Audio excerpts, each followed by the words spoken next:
now. I did 7,000. Wow, that I could. And, I've written it down because I tend to waffle, and I would probably end up telling jokes, some of which may be a bit risque, so I better behave myself.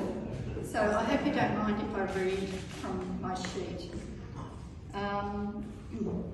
I'd like to thank Teresa Anderson, our Chief Executive, and Kyle Harvey for being here in spirit with us this afternoon.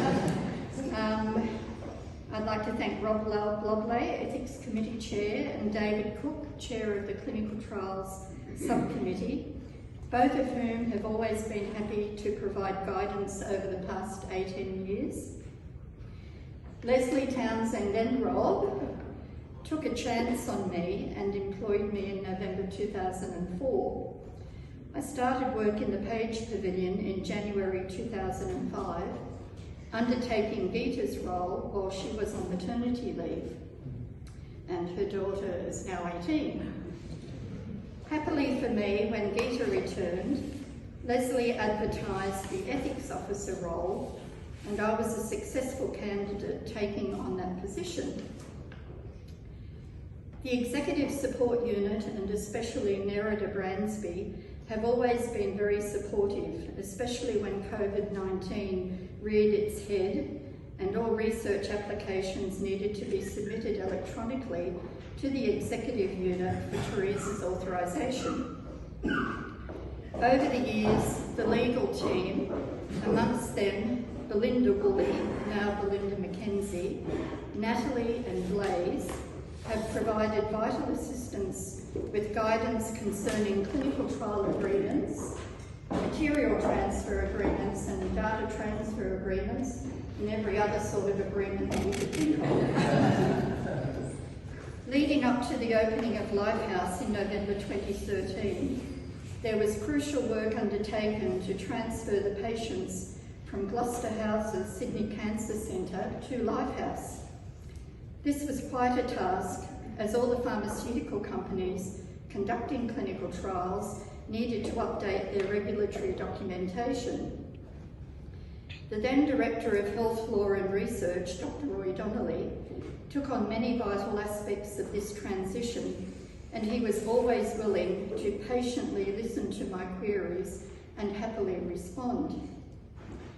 Roy returned with his family to the UK last November.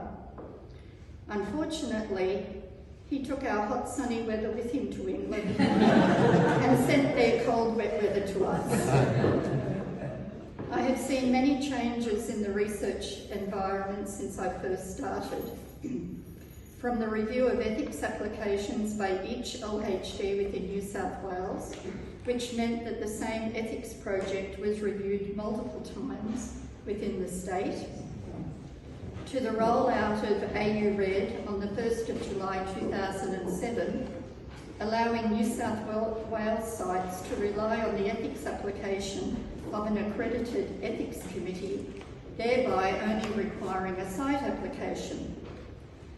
And I'll always remember our first local number for our first AU Red application was XO7-0181. To being seconded part-time into the Ministry of Health in 2011, working with Helen Waddell, who is here, she's hiding, and James Cocaine, you can't miss because he's very tall, on the logistics around the rollout of national mutual acceptance of ethics applications approved in Queensland and Victoria, to the retirement of AU Red and the rollout of Regis. And don't we all love Regis? Sorry, James, we do really love Regis. I would like now to thank all the clinicians, researchers, and supporting departments of RPA, Canterbury, Balmain and Sydney Dental Hospitals, and all the community and allied health facilities who were supportive of any suggestions and requests I have made of them over the years.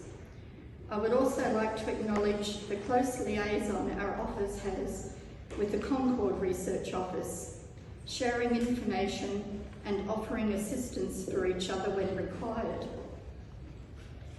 Finally, I would like to say what a pleasure it has been to work with you all.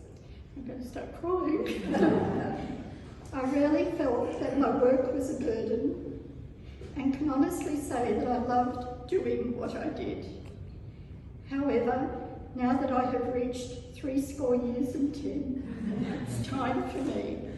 Thank you, everyone.